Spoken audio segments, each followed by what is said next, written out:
नमस्कार, स्वागत है साहित्यिक झरोखा चैनल पर। आज हम करेंगे आचार्य रामचंद्र शुक्ल जी के निबंध कविता क्या है पर आधारित प्रश्न कि इस निबंध की मुख्य विशेषताएं क्या है। तो हमारा जो आज का प्रश्न है कि कविता क्या है, निबंध की मुख्य या प्रमुख विशेषताएं क्या है, इस पर आज हम विचार करेंगे।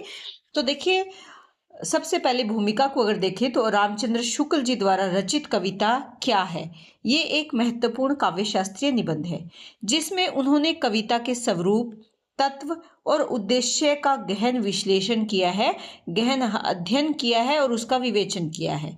इस निबंध की प्रमुख विशेषताओं को अगर देखें तो वो कुछ इस प्रकार से हम बिंदुओं के माध्यम से अभिव्यक्त कर सकते हैं।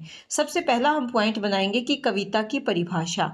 शुक्ल जी के अनुसार कविता क्या है। देखिए, जो निबंध का मुख्य विषय है वो यही है। तो ये कहते हैं कि कविता वह है जिसमें मनुष्य के हृदय की भावनाओं की सजीव अभिव्यक्ति होती है, यानी जीवंतता होती है भावों की।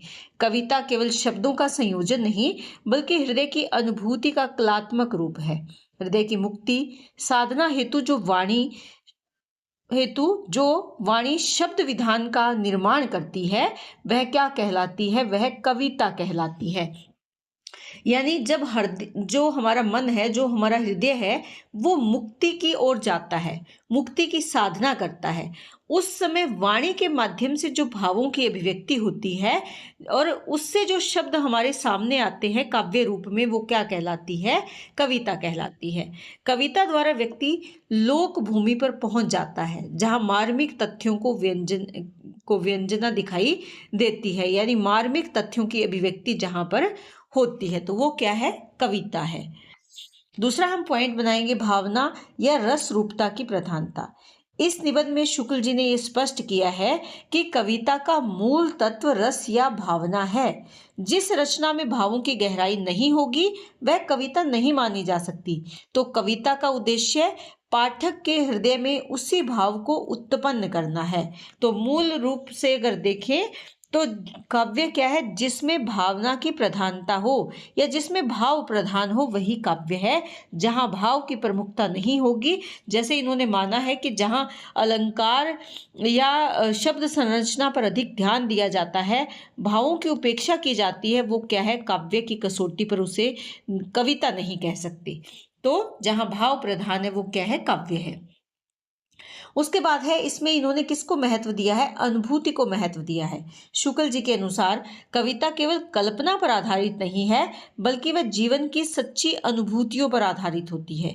कवि जो अनुभव करता है वही सच्चे रूप में कविता बनकर प्रकट होता है। तो कवि कोरी कल्पना नहीं करता बल्कि अपने अनुभवों को, अपनी अनुभूतियों को काव्य के माध्यम से अभिव्यक्ति देता है, वही वास्तव में काव्य है या कविता है। कल्पना और अनुभूति का समन्वय। देखिए, कोई भी रचना में कल्पना की आवश्यकता रहती है जब काव्य रचना की जाती है, लेकिन जैसा कि हमने पीछे पढ़ा कि कोरी कल्पना नहीं होती, वहां पर कवि की अनुभूति होती है। वो किस रूप में, कल्पना के साथ समन्वित रूप में। कविता में कल्पना का भी महत्वपूर्ण स्थान है, लेकिन यह अनुभूति के अधीन होनी चाहिए, यानी कल्पना प्रमुख नहीं होनी चाहिए, अनुभव या अनुभूति प्रमुख होनी चाहिए। शुद्ध कल्पना यानी कोरी कल्पना कविता को क्या कर देती है, कमजोर बनाती है, जबकि अनुभूति से जुड़ी हुई कल्पना उसे प्रभावशाली बनाती है। देखिए, अगर हम केवल और केवल कल्पना लोक में विचरण करेंगे तो वो वास्तविकता से बहुत दूर चले जाएंगे, लेकिन जब उस कल्पना को, अनुभूतियों को सुंदर बनाने के लिए हम अगर उसका इस्तेमाल करेंगे तो वो हमारी जो अनुभूतियां हैं, अनुभव है, वो काव्य के रूप में हमारे सामने होंगे। तो वो क्या है, दोनों का समन्वय है, किसका, कल्पना और अनुभूति का। इसके बाद इन्होंने कविता का क्या उद्देश्य होना चाहिए, इस पर भी विचार किया है। शुक्ल जी ने यह माना है कि कविता का उद्देश्य केवल और केवल मनोरंजन नहीं है बल्कि वो मानव हृदय को स्पर्श करे, भावों का संचार करे और जीवन के सत्य का अनुभव भी करवाए। यही कविता का मूल उद्देश्य इन्होंने माना है। ये आप जरूर ध्यान में रखें। कई बार छोटे प्रश्नों में भी पूछ लिया जाता है, जो 4 या 5 नंबर की यूनिवर्सिटी के हिसाब से जो प्रश्न आते हैं कि आचार्य शुक्ल ने कविता का उद्देश्य क्या माना है। तो आप यहाँ पर इन तीनों पॉइंट को विस्तार से अपने जो जितने नंबर के अनुसार पूछा गया है उन नंबरों के अनुसार उसे आप इन पॉइंटों को व्याख्यायित करेंगे 2 से 3 लाइंस में। तो यहाँ पर कविता का उद्देश्य केवल मनोरंजन नहीं है, बल्कि हृदय को स्पर्श करना, भावों को संचार करना और जीवन के सत्य का अनुभव करवाना भी कविता का उद्देश्य है। तो इस प्रकार कविता आनंद और बोध दोनों प्रदान करती है। अगला हम यहाँ पर पॉइंट बनाएंगे साधारणीकरण का सिद्धांत। देखिए, निबंध की एक महत्वपूर्ण विशेषता ये है कि इसमें शुक्ल जी ने साधारणीकरण पर बल दिया है।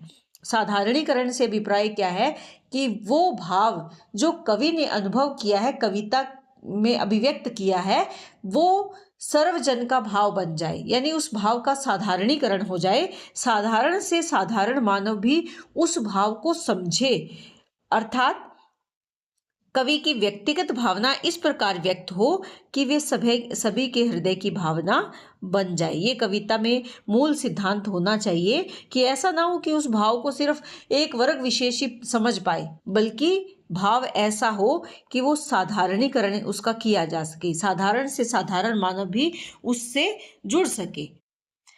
अगला हम यहाँ पर कविता और हृदय का संबंध। शुक्ल जी के अनुसार कविता का सीधा संबंध मानव हृदय से है। कविता बुद्धि की अपेक्षा हृदय को अधिक प्रभावित करती है और संवेदनाओं को जागृत करती है। ये कविता में मूल भाव होना चाहिए कि वो बुद्धि की बजाय किसके ज्यादा नजदीक हो, किस पर प्रभाव डाले, मानव मन पर, मानव हृदय पर प्रभाव डाले। इसके बाद हम यहाँ पॉइंट बना सकते हैं काव्य और गद्य में अंतर। इस निबंध में ये स्पष्ट किया गया है कि गद्य क्या है, ये विचार प्रधान होता है, जबकि कविता क्या है, कविता भाव प्रधान होती है। यही विशेषता कविता को क्या करती है, अलग बनाती है, विशिष्ट बनाती है।